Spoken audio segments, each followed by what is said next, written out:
If you had enough money and your skills in the bedroom are lackluster, which ruins your relationship, would you go to some shady island with masked people to test if your partner is even worth it to get better in the sack? Welcome to First Time Watching. Please like and subscribe as we jump straight into the explanation of the movie Succubus.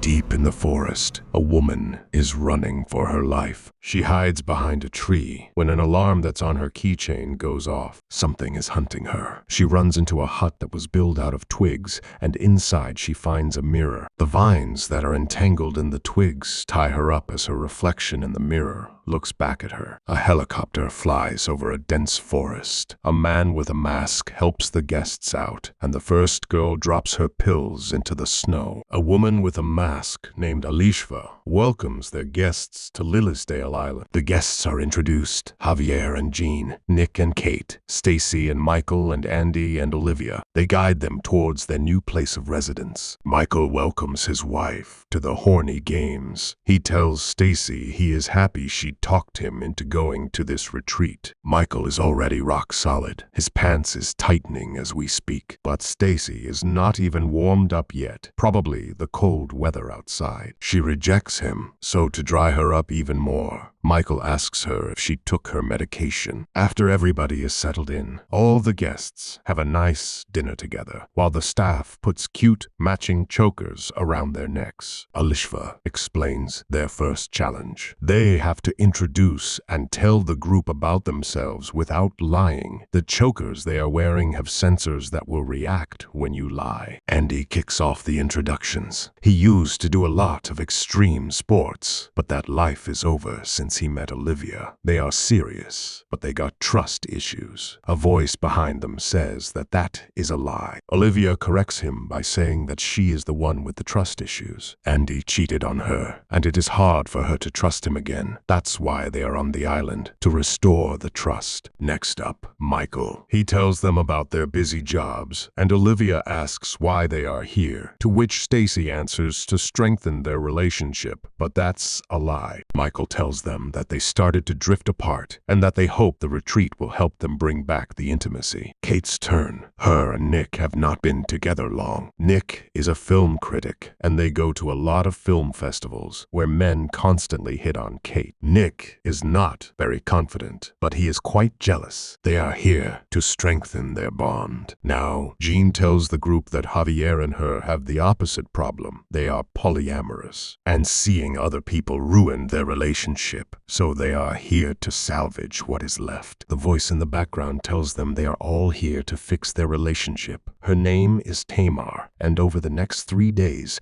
they'll undergo 5 challenges to either strengthen the bond or break it. They all receive an envelope containing a question that they once again have to answer with absolute honesty. Kate is first, and her question is, do other men turn you on more than Nick? She is annoyed because she knows the answer. She lies to the group and tells them that Nick turns her on the most. The voice, of course, reveals that that was a lie. Kate can't handle the truth, so she walks away, but the masked people stop her. Nick tells her to tell the truth, and she tells the group that Nick indeed does not turn her on. Stacy's turn. She freaks out and tries to talk some sense into the rest of them. Then she turns to Michael, but his eyes are white, and he looks a little under the weather. Her vision blurs, and she passes out. Stacy wakes up outside. She is trapped inside a maze made out of branches. She hears moaning sounds all around her. She finds a small hole in the branches and finds a flashlight and a letter inside. It reads, "Find your partner. Only together you'll be able to get out." While Stacy looks for Michael, she notices she is not alone. She finds a mirror, and as she walks away, her reflection stays. Andy is behind her, and he walks towards her. When she looks into the mirror, her reflection and Andy's are making out in a very adult manner. Andy takes off his shirt, but Stacy does not have a public kink and breaks the mirror, which makes Andy disappear. Stacy finds a monocle just hanging in the the branches, and when she looks through it, she sees a creepy ghost woman. She runs away and crawls into a corner where she finds a bracelet with her name on it. She hears the beeping sound of the alarm coming from a tunnel and finds the keychain of the girl from the beginning of the movie. A hand grabs her, so she starts running and runs into Michael. They find Kate and Nick, but Kate looks kinda sick. Olivia shows up and tells them Andy found the exit. As they go to the hotel, Stacy immediately accuses Alishva of drugging them, and she does not even have the decency to deny it. Alishva gaslights them and tells them that everything they saw and experienced was not real. But Nick is not convinced because clearly something happened to Kate. Nick tells her they are leaving. Alishva tells him that's fine, but she reminds him that they have chosen to join this experience themselves. So all of them mope and walk into the hotel. Back in the room, Stacy asks Michael if he saw something, and he tells her honestly that he saw him and Jean diddling some Skittles. When he asks, she lies and tells him she saw nothing. Michael wants to leave, but Stacy tells him they can't because she has not told him why they are on the island. Her sister, Melissa, disappeared on the island and she is there to find her. In a flashback, Melissa rings Stacy's doorbell. She is crying because she had just been dumped by yet another one of her great selection of boyfriends. She shows Michael the bracelet she found. Stacy gave Melissa that bracelet before she left. Michael thinks she had a little too much of the whoopee juice, but Stacy tells him she ain't crazy and leaves the room. She wanders the halls of the hotel and spies on one of the staff members. She enters a locked room at the end of a hallway. Meanwhile, Andy tries to get lucky with Olivia, but she turns him down because she still has trust issues. He gives an entire speech about how much he loves her, just to convince her to get down and dirty with him anyways. And it works. She jumps on top of him and starts riding him like there is no tomorrow. But when Andy looks into the mirror, Stacy shows up and turns this bicycle into a tricycle. Olivia opens her eyes and can see Stacy. She understandably freaks and storms out. Meanwhile, Nick is grilling Kate for answers about who she was with in the maze. And even though she feels sick, he has absolutely no chill. Kate begs him to leave this island, but Nick's ego can't handle this, and he threatens her to never make a fool out of him again. His approach was a little abusive for my taste. Kate shivers and cries on the bed. She gets up and walks to the mirror. She has a festering wound on her back that she got while watching her bang Javier. She gave in to his seduction, and he pushed her into a branch which created the wound. There is a knocking on the door, and the mirror breaks. After that, Kate goes missing. Nick tries to find her everywhere and runs into Olivia. That masked party pooper shows up to tell him they are separated for a challenge and that Kate is just fine. He will see her tomorrow at the party. That night, Stacy wakes up because she hears someone crying. She follows the sound and finds a girl crying on the floor in the hallway. As she comes closer, the girl gets up and slowly turns around. She then flashes closer and Stacy teleports into an underground morgue type of place. Somebody is running around on hands and feet, and then she finds a little girl drawing. Stacy goes over and calls her Stacy. She drew the hallway where the staff member went. The little girl looks at her with a rotten face and white eyes and yells, "Dead." Then Stacy wakes up from her nightmare. Another flashback. Stacy is in a hurry on their anniversary. Work is apparently more important than their relationship, and Michael is annoyed with her, and also that her sister keeps on showing up unannounced. So after rejoicing that fun memory, Stacy goes outside to clear her thoughts. Andy joins her to confront her about the naked visions he's been having. Stacy assumes they've been having hallucinations, and that it's not them, but it's the place. Andy rolls with this theory and leans into the imaginary because he tries to kiss Stacy, but she turns him down. The next morning at breakfast, Olivia ignores Andy and joins Nick to check in on him. Stacy sits next to Michael and tries to make friendly conversation, but Michael chose violence and tells Stacy he saw them together. When she tries to explain, Michael tells her to get lost. The employees give everybody an invitation to tonight's party, and Alishva explains that they will be joining the party with somebody else's partner. They will be spending the day together as well, and Kate and Javier will not be joining the challenge. Stacy notices one of the employees' keychains. She recognizes it from somewhere. While Jean tries to get jiggy with Michael outside, Stacy is on a mission while Andy follows her like a puppy because Stacy figured out that the little thing she found in the maze is the room key to room 11, and she intends to go and look what's inside. She tells Andy to wait outside, all while Nick is making Olivia even more insecure by telling her that Stacy and Andy are definitely sleeping together. Michael is playing shrink with Jean, and he has solved the issue of their relationship because only Javier is polyamorous. Jean actually isn't, and she is annoyed with the fact that her boyfriend wants to sleep around. And actually, this is a mistake in the movie, because during the lie detector scene, Jean said they were both polyamorous. So unless she tricked a machine, this is a sloppy script mistake. Inside room 11, Stacy finds a crap ton of old furniture. She finds an old wooden box containing a scroll wrapped around a vial. The scroll contains the drawing of that door at the end of the hallway. Andy went in after her and asks Stacy who made the drawing, to which she answers, her sister. She tells him that her sister went missing 3 months ago on this island. He asks her why she won't go to the police, but Stacy tells him that they won't believe her because she has no proof and she is on the crazy people pills. Everybody thinks she is crazy, even Michael, except for Andy, because something is clearly wrong on this island, and she makes the inside of his pants feel funny. Andy asks her what her sister was doing on the island, and Stacy tells him that she was doing research. Andy is confused because Stacy was supposed to be a researcher. So do they work together? But Stacy tells him that Michael is not her boyfriend and that she is not Stacy. In a flashback, we see Stacy's identical twin sister, Melissa, after the fight between Michael and Stacy. She puts on one of Stacy's dresses, and Michael appears behind her. He confuses Melissa for Stacy. She does not tell him the truth. Instead, she kisses him, and they do the deed. The real Stacy walks in on them and leaves without saying a word. It's party time, and the tensions are high because everybody is angry with their own partners, so they flirt a little more with their newly assigned partner. Melissa and Andy have a plan. Andy dances with one of the employees to steal her keys and gives them to Melissa. Then Melissa makes her way to the locked door at the end of the hallway. At the other side is a stairs down to the strange morgue place she saw in her nightmare. She hears somebody snickering. A woman is tied up and masked in the basement. Melissa hides as she hears a group of masked people entering. They take the bound woman outside. Melissa puts on one of their robes and follows the cultish-looking gang. She follows them all the way to a secluded branch fort. Melissa stays in hiding as they perform a ritual. The masked cult members remove the hood. It's Kate. They all start chanting. A cocoon opens up next to Kate, and it gives birth to a girl that looks a hell of a lot like naked Stacy. She sucks the life out of Kate. The cult members put some clothes on her, and then they leave. Melissa runs to Kate to check out what happened to her. She is dead, but Melissa finds Stacy's travel journal near the cocoon. She writes of the island. For her work, she was researching a cult that worshipped a demon named Ardad Lily. Inside the cocoon, Melissa finds Stacy's corpse. In a flashback, Melissa goes after Stacy and asks her for forgiveness for riding her husband's pickle, but Stacy is not in a forgiving mood. She tells Melissa that she can have the guy. They are a much better fit anyway, and Michael couldn't see the difference, even if they would stand naked next to each other. Stacy leaves for work and is about to abandon her private life for good this time. Melissa hears a noise, so she runs to the exit, but all that is left is a tunnel. She crawls in, and her alarm goes off. She looks into the branches and sees a dead person's face. The dead guy wakes up and starts to claw at her. She escapes their grasp and flees back to her hotel room to read more of her sister's journal. She stole her husband, so why not her work? Stacy wrote about the demon. It was worshipped all through time, and in Europe, it was known as the succubus. The succubus seduces its target, and then when he has them in its grasp, forces them to do terrible things. The monster has seduced hundreds of people on this island. One night, she woke up from weird noises. She saw a bunch of people sitting at a table looking like somebody just dug them up, dressed them, and put them on chairs, Weekend at Bernie style. As if she was in a trance, Stacy sat down with them. They became a victim of their own sins and became the monster's eternal captives. Stacy could feel their suffering. She wanted to flee the island, but it was too late. She did figure out out how to vanquish the demon. She made a potion imbued with the essence of Babylon. Douse the demon with it, and it will show its true form. That's when it's vulnerable. Melissa remembers she found this potion in room 11. When she picks up the notebook, a picture falls out. It's a very old picture, but the woman is clearly Jean. Meanwhile, Michael and Jean are making out in her room. She seductively pushes him onto her bed as something pokes him in his back. There are branches poking holes in his back. On the back of the picture, it reads that Tama Amiri bought the island back in 1899, which means she looks great for her age. Meanwhile, at the party, the succubus took on the form of Kate, and she seduces Nick. She lures him to a secluded place where she can kill him. Michael stumbles into Melissa's room. The branches are infecting his bloodstream. Melissa takes him to Olivia and Andy's room. She tries to explain the succubus story to them and actually sounds pretty convincing. The four of them leave the hotel and a group of cultists led by Jean are waiting for them. She tells them they are not allowed to leave the island. They have a choice. They can either serve her or die. Michael chooses to join Jean, and she takes out a sacrificial knife, but he grabs her hand and stabs Jean with it. The rest of the cultists bleed from their eyes and die on the spot. Michael collapses with them. It looks like he was already connected and it killed him as well. As Melissa is mourning over the boyfriend she stole from her sister, Andy suggests they should leave, but Melissa tells him she can't leave because all the succubus's victims are still held captive on the island. She tells them she'll finish this alone, but Olivia tells her no, they will help her. So Melissa explains the plan. The succubus lives both in our world and the spirit world, inside the mirrors at the same time. You can slow him down by showing his reflection in 3 separate mirrors at the same time. Then they will need to douse him with the potion Stacy made. While they try to kill the succubus, it will try to tempt and seduce them. So Melissa warns them to not believe anything they see. The 3 of them enter the branch fort and split up to collect 3 separate mirrors. Olivia runs into Nick, and as she points the mirror at him, he starts to break instead of the mirror. He runs at her, but she uses the mirror as a shield and he disappears. Andy stumbles upon his mirror and finds a face in the branches. Hands start to pull him in, but they let him go when Olivia points her mirror at them. She tells him they are afraid of mirrors. The 3 of them are done setting up in the middle of the branch fort and are making Molotov cocktails. It's a Russian movie, so I assume they know how to make them. Now, after they are done setting up, the only thing left to do is to lure the succubus. Olivia mentions the succubus is lured by temptation, so she suggests that Andy and Melissa should kiss. They have to give in to it to lure the demon. The 2 of them start making out a little bit, but that didn't work. So Olivia leaves so they can really get it on. And while Olivia cries in a corner, Andy and Melissa exchange excessive amounts of saliva. They hear Olivia scream, and Andy runs in to find her, but he only finds her lantern, so he returns to the middle where they set the trap. Melissa tells Andy to get ready because he will try to stop them. She takes off her shirt and jumps his bones with her boobs in the wind. The real Andy appears out of hiding and springs the trap on succubus Andy as Melissa douses him with the potion. The demon is trapped between the mirrors and shows them its true form. For a seduction demon, I expected him to be cuter. The mirrors break and the lights go off. They are surrounded by the succubus's victims, but instead of attacking them, they all attack the demon. Andy and Melissa light of the Molotov cocktails and set the demon ablaze. Stacy's spirit looks at Melissa one last time before she disappears. Olivia also made her way back. I have no idea if she was stuck or just chickened out. Now that the demon is burned to a crisp, the 3 of them walk to the helicopter because extreme sports fanatic Andy can fly one of them. Melissa asks them to wait for her because she forgot her sister's journal. Andy offers to go get it. He should know better by now if he wants to keep on dating Olivia. But okay, he even flirts with her a little bit. Inside the hotel, when Andy passes a mirror, it breaks. And as they start the helicopter, he looks at the camera. He might still be possessed and helping the demon escape his island prison.